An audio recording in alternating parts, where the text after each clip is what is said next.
وما أموالكم ولا أولادكم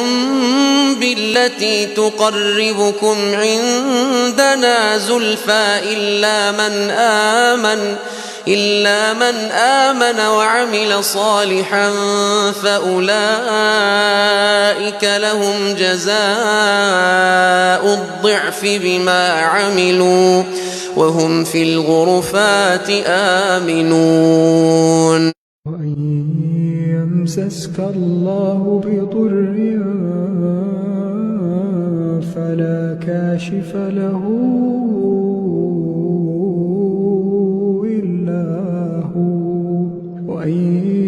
يردك بخير فلا راد لفضله يصيب به